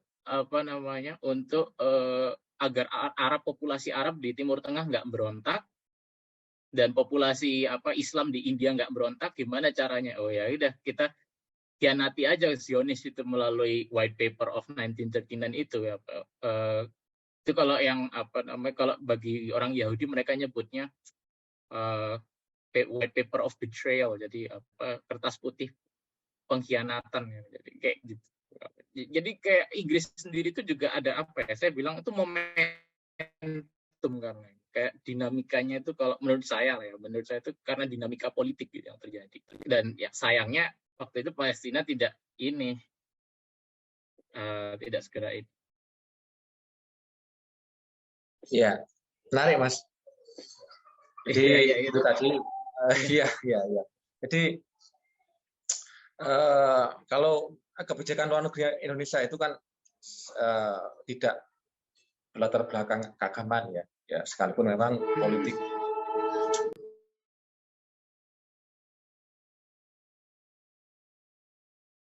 Baik, nggak kerasa kita udah hampir. Oh iya.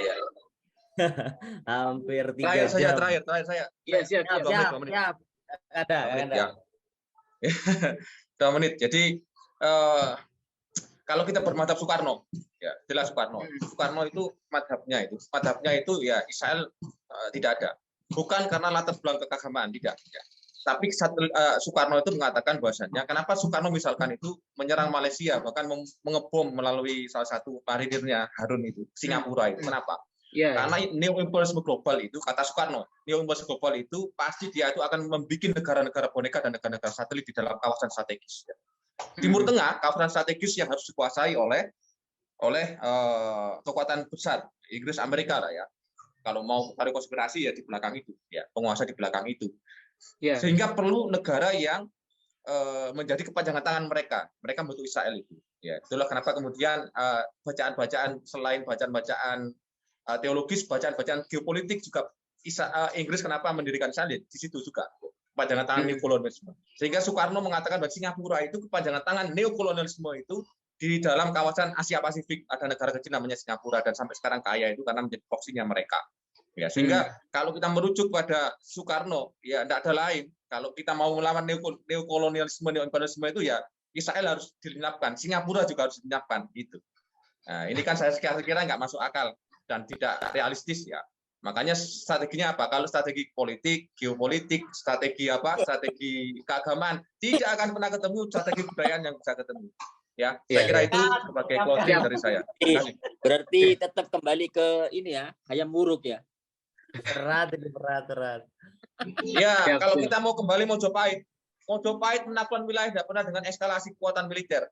Bahkan ketika di Minangkabau tidak bisa ditaklukkan Majapahit itu karena apa? Mojopahit mau perang, adu kebo, ternyata kebonya orang Mojopahit kalah, kebonya orang Minang yang menang, jadi Minangkabau di situ. Makanya strategi yang paling penting itu harus merujuk pada strategi budayanya Nusantara, Majapahit. Dan saya duriannya Jalur Sugro. Siap. Apa? Guyon Mas Arya. Saya selalu gitu loh. Saya salut sama Soekarno. Saya juga salut. Saya malah kalau ini saya lagi nulis penelitian apa namanya mau yang saya submit ke tugas akhir ini tuh tentang Konevo. Pasti tahu, pasti beliau Konevo. Itu saya juga sini banyak yang jarang yang dengar gitu. Jadi saya kalau Soekarno gimana ya kalau saya tulis Konevo ya. Profesornya bilang, oh ya oke terserah kamu tulis nggak apa-apa. Bagus ya, topik yang bagus itu. Udah, makanya jangan gini, jangan ambil pendekatannya Soekarno kalau mau Israel itu. Nah, kalau pendekatan Soekarno lenyap Israel itu dari peta bumi. Sama kayak Iran. Iran itu begini, Iran itu sampai sekarang begini Iran itu. Solusinya Israel pasti apa? Solusinya adalah Perang Dunia Ketiga dan Iran akan memenangkan Perang Dunia Ketiga dan akan punya hak veto seperti Amerika dan akan memveto Israel dan melenyapkan Israel dari muka bumi ini kan. Iran kan gitu. Ini madamnya Soekarno ya. Tapi saya nggak mau ngikut itu, saya ngikut madamnya Gus Dur aja ya. Strategi kebudayaan. Iya. Jalan tengah ya. Udah, kita buatkan jilid kedua. Bang Aryo itu 5 tahun di sana ketemu profesor, tidak mungkin seperti Profesor Zulkarnain, Haikal, Yatimul Ainun itu sudah dari belakang ke depan, dari depan ke belakang bukunya sudah selesai semua itu dijual. Siap. Ya makanya itu saya lagi usahain gimana ya kalau teman-teman bisa ke sini karena apa? Kalau bisa langsung ke sini kan lebih enak. Jadi tahu ya orang Israel kaget loh lihat orang Indonesia. Loh kamu Muslim? Oh, iya saya Muslim. Loh, kayak kok kamu ke sini ya? Nggak apa-apa kan kayak gitu. Saya cuma pengen belajar kok di sini. Saya pengen belajar, pengen tahu semua. Mereka welcome banget. Mereka welcome banget loh. Maksudnya mereka nganggap orang Islam Indonesia itu Indonesia itu punya sikap. Yang mereka pertama pasti Indonesia punya sikap itu. Cuma yang mereka tanya kenapa kok masih belum selesai gitu yang mereka masih tanya itu gitu. Kenapa kok Uni Emirat Arab sudah bisa kayak gitu. Terus habis itu yang negara ini tapi kok Indonesia belum bisa gitu yang mereka yang masih tanya gitu. Tapi mereka kagumnya Indonesia punya sikap ya udah kayak gitu. Baik, menarik sekali diskusi ini, tidak selesai nanti kalau kita karena ahli semua ini dia kecuali saya. Iya, pakar siap. pakar. Ya. Kecuali bahkan Gus Ketua juga WA ke saya, tolong mengirim peserta itu yang memang yang bisa mengimbangi Bani Israel. Nah, yang bisa mengimbangi Bani Israel ini Zulkarnain, Zulham, Haikal, Mas Ainun ini di atasnya Bani Israel ini. Siap. Baik. Jadi Gus juga WA ke saya tadi, Gus Afik gitu, WA ke saya. Tolong nanti diskusi ini Mas Aryo, tolong disarikan rekomendasi dari teman-teman yang saya yakin itu sangat cemerlang untuk kemudian dijadikan rekomendasi untuk disampaikan ke pihak universitas nantinya, sehingga pertemuan ini bukan hanya pertemuan yang pertama dan terakhir dan juga tidak hanya formalitas belaka begitu, akan tetapi Mas Aryo, Profesor juga sudah melihat sendiri bahwasanya resource SDM daripada PWGP Ansor sendiri ini sangat memadai untuk kemudian dibangun kolaborasi yang lebih intens dan lebih serius ke depan, sehingga eksistensi Indonesia di mata dunia dalam hal ini juga melalui Tel Aviv University itu juga bisa didorong melalui khususnya PWGP Ansor Jawa Timur, yang mana Jawa Timur itu merupakan basisnya Nahdlatul Ulama begitu. Basisnya Nahdlatul Ulama yang kemudian punya sayap perjuangan yang namanya Cyber Ansor Jawa Timur yang dipanglimai oleh Habib Mahdi, dan juga sederet punggawa-punggawa yang Mas Aryo sendiri sudah menyaksikan bahwasanya sangat mumpuni untuk kemudian diajak diskusi lebih serius ke depan, sehingga melahirkan rekomendasi-rekomendasi, formulasi-formulasi yang sifatnya akademis dengan Tel Aviv University nanti. Jadi tolong pesan Ketua tadi ke saya, tolong ini jangan menjadi pertemuan yang pertama dan terakhir, tapi bisa bisa berlanjut dengan hubungan-hubungan dan program-program strategis ke depan. Kami Habib Mahdi sangat siap untuk kemudian berangkat ke sana, bertemu dengan polisi-polisi wanita Israel untuk kemudian meluluhkan hatinya Guyon. Jadi untuk kemudian cantik-cantik ya. Ya, untuk berdiskusi lebih serius terkait dengan jangan dibuat guyon Kang, karena itu ada dasarnya itu. Karena dulu sejarah itu pernah menyatakan seperti itu. Dalam salah satu sahabat itu kan paling dibenci keluarga siapa itu, lalu dikawin keluarganya. Nah, kemudian ada keterangan itu dasar, bukan guyon sebenarnya saya kan. Betul. Ya guyon tapi serius begitu maksudnya. Oh ya betul. Guyon tapi serius. Jadi itu Mas Aryo, tolong ini nanti disarikan rekomendasi ini, kami juga minta salinannya sehingga kami juga bisa mengirim pesan kepada jejaring kami di seluruh Indonesia bahkan di seluruh dunia bahwasanya Jawa Timur sudah go internasional dengan membangun jaringan langsung dengan Tel Aviv begitu. Siap. Itu Mas Aryo. Yang kemudian menjadi harapan dari kami dan juga amanah dari Gus Ketua Gus Syafiq Sauki tadi. Itu mungkin ada closing statement dari perwakilan PWGP Ansor, Habib Mahdi atau Mas Zulham atau Mas Nen atau Mas Yatim, monggo. Oke, Mas Nen. Ya. Belum ditutup oleh Mas Aryo, monggo. Ya, saya terima kasih. Nah, ini penting ya. Kita punya tokoh muda hebat, Mas Aryo Bramantio. Jadi pesan saya begini saja, Mas Aryo itu harus tetap merah putih, tetap Indonesia ya. Karena kebanyakan itu yang kayak Ibrahim Ketang itu kan senior saya di PMI ya. Itu kan lebih dulu dari Mas Aryo, Jember. Itu alumni. Ya, Jember ya, tetangganya Mas Haikal.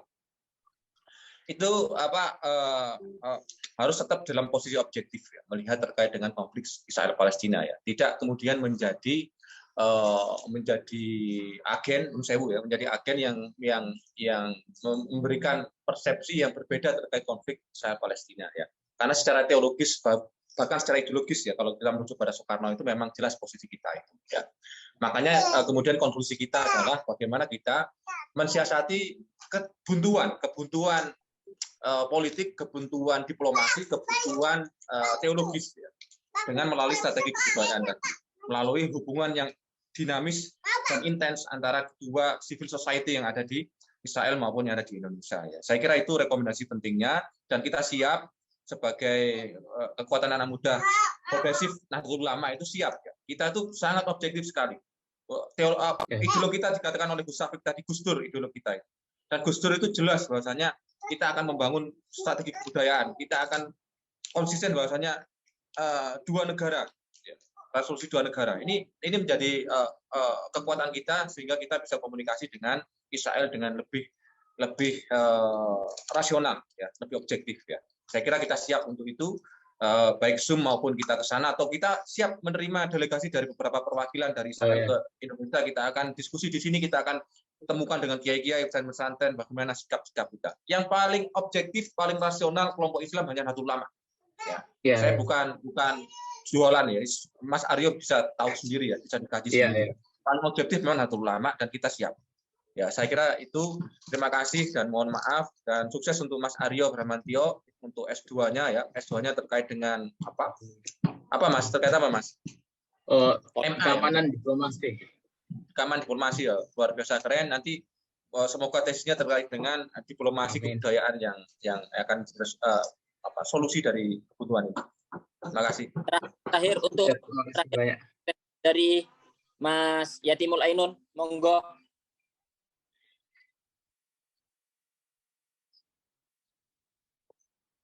Mas Yatimul Ainun. Halo. Ya, Beb. Mungkin Beb. Ya, terakhir dari Mas Yatimul Ainun. Katanya. Saya hanya berharap bahwa cyber itu membangun narasi-narasi yang seperti yang Mas Nain sampaikan tadi dan beberapa sahabat-sahabat karena sangat penting membangun narasi-narasi begitu, tapi sumbernya juga harus jelas, dialektikanya jelas, mindsetnya jelas, dan paradigmanya juga jelas. Apakah dari beberapa tafsir-tafsir dan juga genealogi ya, budaya seperti apa, politik seperti apa, semoga saja Mas Aryo mampu dan bersedia memberikan data-data, fakta-fakta, sumber-sumber yang tidak sumir lah, yang bisa dibangun di Indonesia, bisa kita pelopori. Dari itu membangun narasi-narasi itu, karena kami sangat butuh pandangan-pandangan, fakta-fakta yang terjadi di lapangan, logikanya seperti apa. Kalau misalkan kita sudah sepakat bahwa ini bukan hanya semata-mata agama, bukan hanya semata-mata teritorial, tanah, dan lain sebagainya. Tapi minimal mari kita bersama-sama di Ansor itu membeberkan beberapa fakta-fakta yang benar ya, fakta-fakta yang terjadi. Itu mungkin semoga saja istiqomah lah.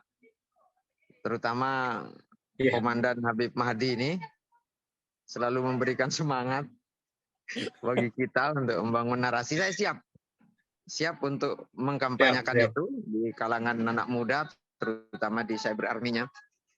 Mungkin itu. Terima kasih. Luar biasa Mas Aryo, terima kasih ilmunya. Terima kasih banyak. Ya, Gus Afik, Gus Ketua, monggo menawi wonten closing statement, Gus. Sudah cukup Mas Haikal, sampean aja. Oke, siap. Atur nuwun, Gus. Tunggu episode selanjutnya. Siap, Gus. Siap.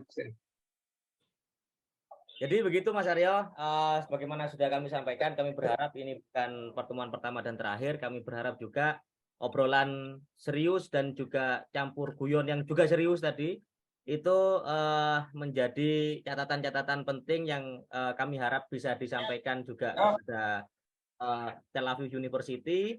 Juga kami punya dan kami bisa kembangkan melalui narasi-narasi yang bisa nanti kami bangun, bahwasanya PWGP Ansor Jawa Timur juga sudah menegaskan eksistensinya untuk go internasional begitu.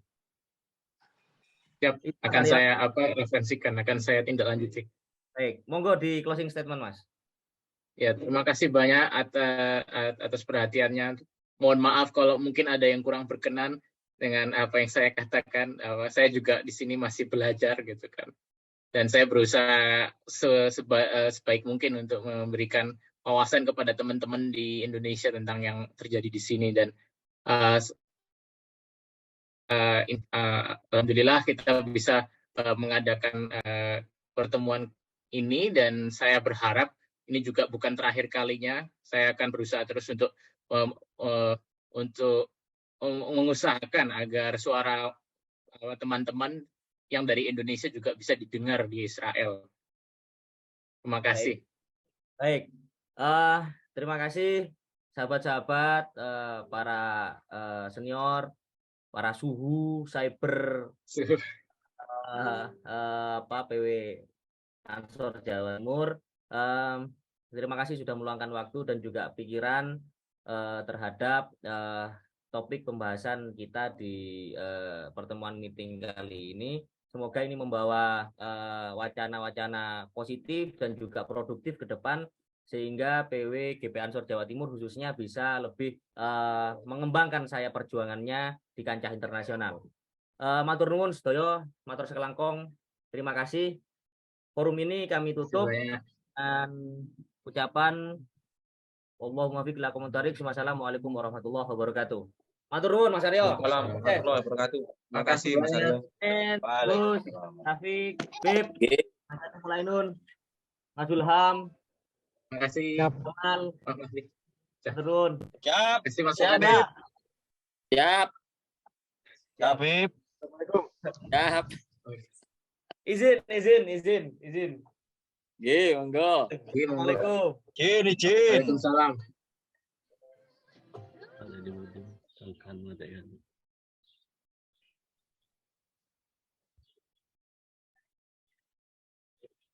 Makasih.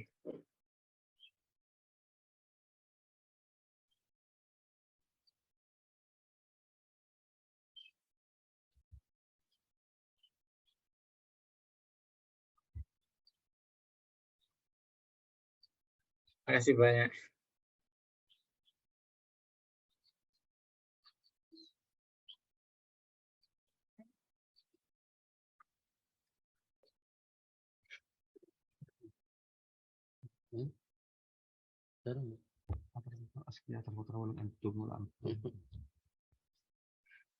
Monggo, Kang.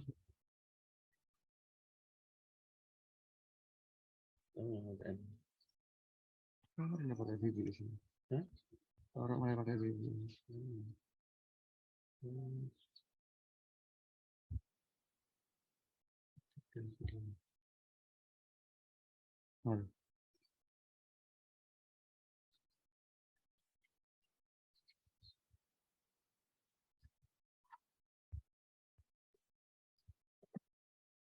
Yes.